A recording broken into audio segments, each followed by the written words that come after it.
कृष्णाय वासुदेवाय हरे परमात्मने प्रणतक्लेशनाशाय गोविंदाय नमो नमः। नमस्कार प्रिय बंधुओं, आप सभी का हमारे YouTube चैनल में बहुत बहुत स्वागत है।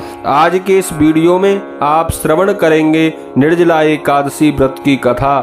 चैनल पर नए हैं, चैनल को सब्सक्राइब कर दें, वीडियो को लाइक करके कमेंट में जय श्री कृष्णा जरूर लिख दें। बंधुओं, निर्जला एकादशी का व्रत इस बार 2023 में 31 मई बुधवार को किया जा रहा है। एकादशी 30 मई को दोपहर को 1:09 पर लग जाएगी और एकादशी 31 मई को दोपहर को 1:40 तक रहेगी। एकादशी व्रत उदया तिथि में किया जाता है, इसीलिए 31 मई को निर्जला एकादशी व्रत किया जाएगा। इस व्रत का पारण 1 जून को सुबह 5:30 बजे से लेकर 10 बजे के मध्य में किया जाएगा। निर्जला एकादशी व्रत का पारण तुलसी मिश्रित गंगाजल से करना चाहिए। इस दिन भगवान नारायण की पूजा अर्चना की जाती है और जल से भरे हुए कलश, आम, खरबूज आदि फल, छाता, जूता इत्यादि, पंखा आदि का दान करना बेहद शुभ माना जाता है। तो चलिए श्रवण करते हैं एकादशी महात्म्य की कथा। तो एक बार प्रेम से कहिए, बोलिए विष्णु भगवान की जय, एकादशी महारानी की जय। बंधुओं, वायुपुत्र भीम को छोड़कर सभी पांडव एकादशी व्रत करते थे। माता कुंती, द्रौपदी ये सभी एकादशी का उपवास रखते थे। वे भीम को भी एकादशी का व्रत करने के लिए कहते थे, पर भीम उनकी बात नहीं मानता था और एकादशी को सदा की भांति भोजन कर लेता था। परिवार के अन्य जनों को यह बात अच्छी नहीं लगती थी। एक बार भीम ने यह बात व्यास जी से कही।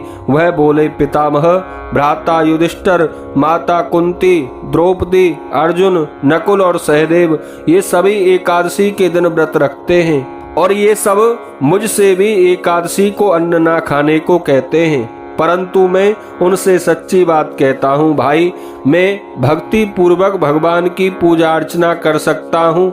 दान आदि करने में भी मुझे कोई आपत्ति या कठिनाई नहीं है, परंतु मैं कभी भी भूखा नहीं रह सकता। तो बताइए मैं क्या करूं? व्यास जी बोले, भीम, यदि तुम यह समझते हो कि नरकवास बुरा है और स्वर्ग में रहना अच्छा है, तो तुमको प्रत्येक महीने की दोनों एकादशियों को उपवास करना चाहिए और उस दिन अन्न का त्याग कर देना चाहिए। भीम ने उतावलेपन से पूछा, पूज्यवर, मैं तो आपको बता चुका हूँ कि एक दिन तो क्या, मैं एक समय भी भोजन का त्याग नहीं कर सकता, क्योंकि मेरा नाम तो ब्रकोदर है। मेरे पेट की ज्वाला अधिक अन्न खाने से ही शांत होती है। हाँ, पूरे वर्ष में एक दिन यदि प्रयत्न पूर्वक कोई व्रत रखा जाए तो मैं रख सकता हूँ। अतः आप मुझे कोई ऐसा व्रत बता दीजिए जो पूरे वर्ष में केवल एक दिन करना पड़े और उसे करने से मैं नरकवास से बच सकूं।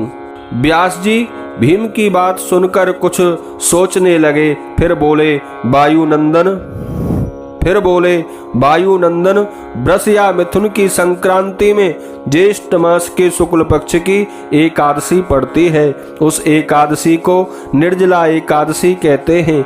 उसका निर्जल व्रत करना होता है। हाँ, आचमन के लिए थोड़ा सा जल ले सकते हैं, वह भी आधा तोले से अधिक ना होना चाहिए। आचमन भी इसलिए कि इससे शरीर की शुद्धि होती है।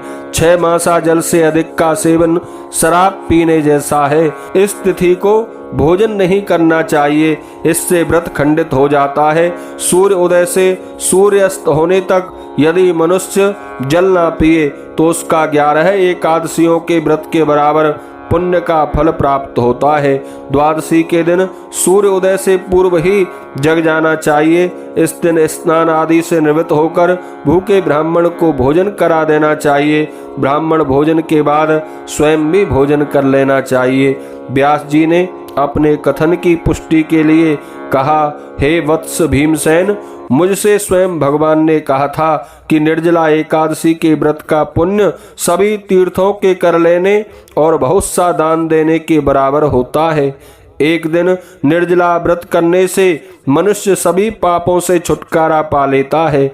निर्जला एकादशी का व्रत करने वाले प्राणियों को अपने प्राणांत के समय भयानक यमदूत दिखाई नहीं देते। भगवान के पार्षद स्वर्ग से आते हैं और उन्हें देव विमान में बिठाकर स्वर्ग को ले जाते हैं। निर्जला एकादशी का व्रत संसार में श्रेष्ठ व्रत है, अतः प्रयत्न पूर्वक यह व्रत करना चाहिए। निर्जला एकादशी के व्रत में 12 अक्षर मंत्र ओम नमो भगवते वासुदेवाय का जप करें और गोदान करें तो बहुत ही उत्तम है। निर्जल व्रत करने से पहले भगवान की पूजा करके उनसे विनय करनी चाहिए। भगवान, आज मैं निर्जला एकादशी का व्रत कर रहा हूँ, अतः भोजन नहीं करूँगा, अगले दिन ही भोजन करूँगा। इस व्रत को मैं श्रद्धा के साथ करूँगा, अतः आपसे प्रार्थना है कि मेरे सब पापों को नष्ट कर दें। इस दिन स्वर्ण दान का भी बड़ा महात्म्य है।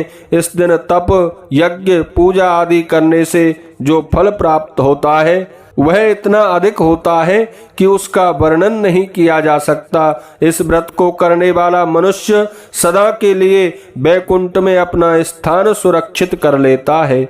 जो मनुष्य एकादशी को अन्न का सेवन करते हैं वे चांडाल के समान हैं और वे अंत में नरकगामी होते हैं। इस व्रत में इतनी शक्ति है कि इसे करने पर ब्रह्म हत्या करने वाले, शराब पीने वाले, चोरी करने वाले, गुरु से बैर रखने वाले, झूठ बोलने वाले भी स्वर्ग को चले जाते हैं। व्यास जी ने आगे कहा, हे कुंती नंदन, जो पुरुष या स्त्री श्रद्धा के साथ इस व्रत को करते हैं उनके कुछ कर्तव्य हैं, वे इस प्रकार हैं। सबसे पहले भगवान की पूजा करें, इसके बाद गोदान करें, ब्राह्मणों को मिष्ठान और दक्षिणा दें, अन्न, वस्त्र, छाता, जूता आदि का दान करें। जो मनुष्य एकादशी महात्म्य को प्रेम पूर्वक पढ़ते या सुनते हैं वे अवश्य ही स्वर्ग को जाते हैं। निर्जला एकादशी को भीम एकादशी और पांडव एकादशी भी कहते हैं। बोलिए एकादशी महारानी की जय।